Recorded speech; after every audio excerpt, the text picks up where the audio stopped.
Our second speaker will be Professor Maryann Cusimano Love, is a woman of many talents. I've been serving with her for the last 9 years in the committee. She's Associate Professor for International Relations at Catholic University, an established and recognized specialist in peace building and nuclear disarmament.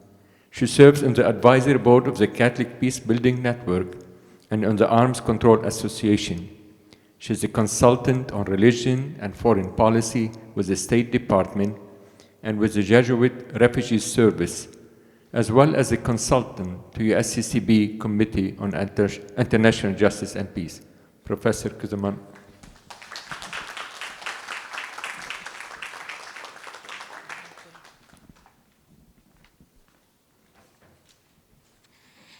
I want to thank our brothers and sisters from Korea for coming to have this time together, for all the incredible work that you are doing on the ground, for hosting myself and many others to your research facilities at CNAP and extending incredible hospitality. And I hope we can, in some small way, at least the rain is receding, so maybe we can extend a bit more of that hospitality here. I've been asked to talk a bit about the work on peace and how the research on peace really justifies the work that you are doing. And I have some good news to share here today. The law and morality surrounding nuclear weapons are changing, and they're changing faster than our policies for containing nuclear dangers. So how do we bridge this gap between the faster changing morals and law and the slowness of the policies? New norms against nuclear weapons and nuclear deterrence are being created and transmitted with an assist from the Catholic Church. Catholic and religious actors and civil society in non-nuclear states have made great strides in developing what I call the Peace Builders Toolkit, just peace principles and practices, which are used to transform conflict and facilitate sustainable peace in areas of long-standing conflicts around the world. We have heard many of these just peace activities today in the film, from Bishop Lee, the peace education work, the work done by the Commission for Reconciliation of the Korean people, the pilgrimages to the DMZ, of which I was happy to partake in, so many efforts of medical missionaries, the work of Caritas, and certainly the work of CNAP. All of this is work to build constituencies and networks for peace. These are excellent examples of preparing the people for peace. In societies which have suffered long-standing conflicts, how do you build peace among people who have never known peace? Imagine, if you will, if you were successful beyond your wildest dreams and tomorrow you had a peace accord. What if that you had that peace accord by the governments, the elites had signed it, and the people rejected it?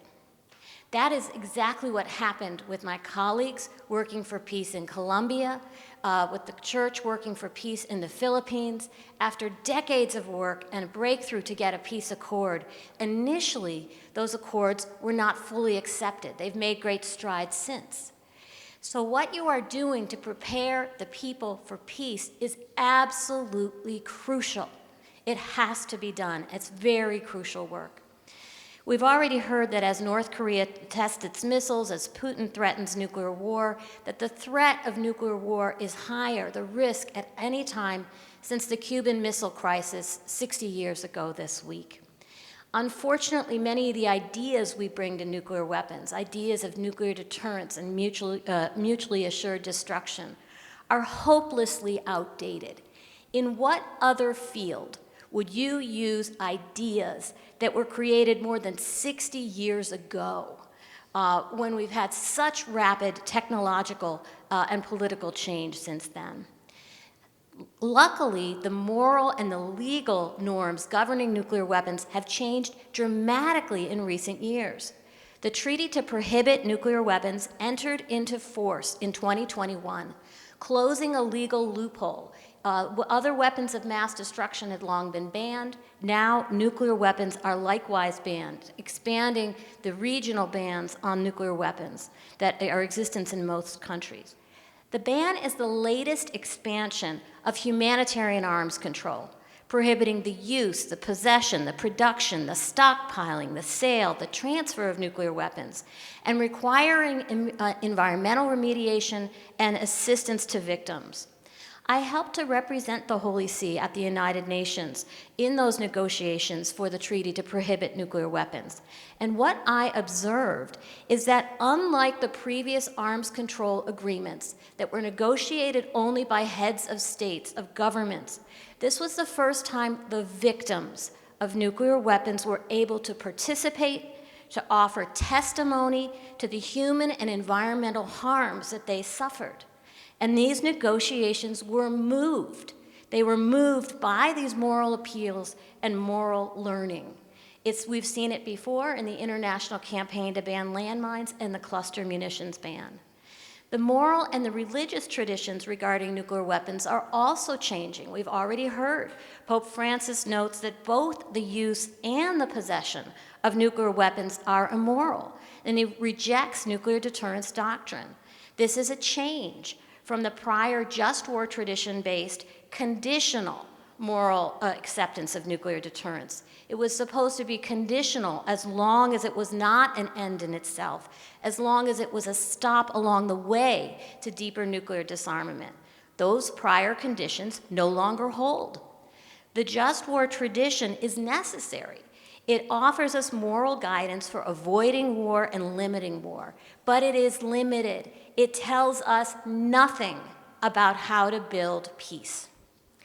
A just peace approach offers a practical way out of the paradox. The Catholic Church has very deep experience in building peace in war zones around the world, and it's been developing these just peace moral principles and practices at bloody cost. While just war tradition is still necessary for limiting conflicts, it is insufficient to the problem of how to build peace, including removing nuclear weapons. There are 5 just peace principles and practices: participation, restoration, right relationship, reconciliation, and sustainability. And all of the actions that the church in South Korea is doing advance those norms, fall into the pattern that we have seen in other countries. Expanding participation is key to expand the constituents for peace and to help people imagine a different world than they have known. Participation expands peace building beyond just the government elites. It is both principled and it is practical. Expanding the constituents is a mechanism of boomerang politics, to move around to a more propitious forum if politics is blocked at the government level, as we have seen politics blocked at the governmental level.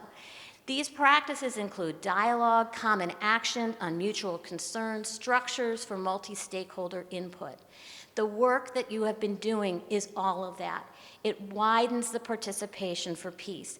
Religious actors work on very long timelines, much longer than the next election cycle and the next headline. And they engage with people at all levels of society, from the grassroots to the elites.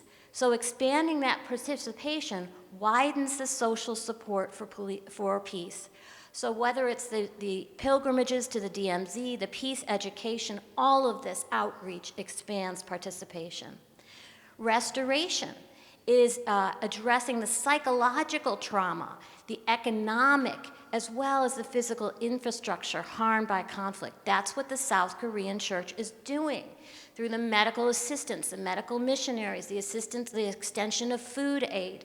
All of this is working on restoration of people traumatized by these long-standing conflicts. Right relationship practices include practices of cultural acknowledgement, respect, efforts to correct unjust patterns. And right relationship is enhanced by these solidarity visits, by moving beyond the dehumanization that takes place in these long-standing conflicts. Peace requires imagining a world that includes your adversary, and right relationship brings us to imagine such a world. Reconciliation includes truth-telling and public acknowledgement, the work fostered by CNAP and these reconciliation commissions to tell the truth about what is happening in these areas. And sustainability is working to build peace that will last with the environment as well as with the communities across the conflict lines. By working in Japan and Northeast Asia as well as Korea, CNAP is working very hard in the Korean Church for greater sustainability, preparing the people for peace. Does this work matter?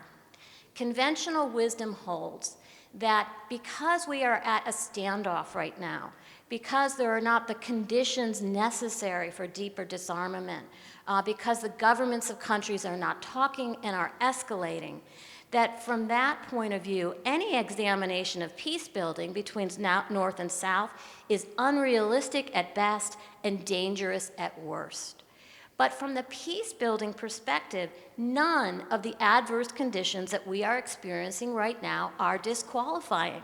This is exactly, precisely when you do peace building, not when things are looking good, but when things are really necessary.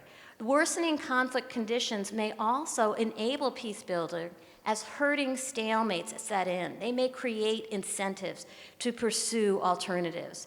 Because peace building is not restricted to the governments of countries, the activities continue even when government elites are not engaged. Legal and norms and moral norms have changed, assisted by these developments in just peace tradition and assisted by the activities of these religious actors. The good news is we've learned more from moral psychology, from other different academic research fields, that we are wired, the human brain, the human beings are wired for moral discernment and for social connections. That's how we're built. So the norms that are embedded in Just Peace principles and the work that you are doing, we see much research showing common values such as care and fairness. Those are all the types of values that those work that you're doing expands. So Catholic actors are very well positioned to be able to speak that moral language and speak that language of care and fairness that we are wired for, our brains are wired for. Peace building entails imagining alternative futures. Religious actors believe that peace is possible, peace is practical, and peace is our calling. We take action to make it real. They're able to envision a different world, something that more cynical policymakers are often not very good at doing. I'll close with one example. A U.S. government official, former government official, Robert Gates, had served in the intelligence community, was Secretary of Defense. In the late 1980s, he was testifying before Congress, and he was asked by a very forward-thinking member of Congress, Senator Moynihan, what he was doing to prepare for the fall of the Soviet Union and the fall of the Soviet Empire. And Secretary Gates just dismissed the question. He said, I do not have time to consider such a frivolous and unrealistic scenario. That was 1989. Months later, what had been predicted came to be. We do not know when the openings for change will come, but we can prepare for peace. We can prepare for it. Change is the only constant in international politics.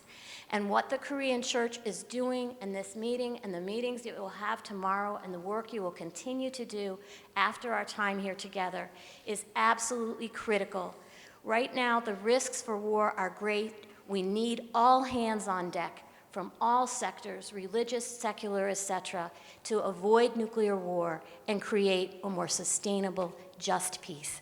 Thank you very much. Thank you. Thank you very much. Thank you, Professor Love, for your lovely and evangelical message.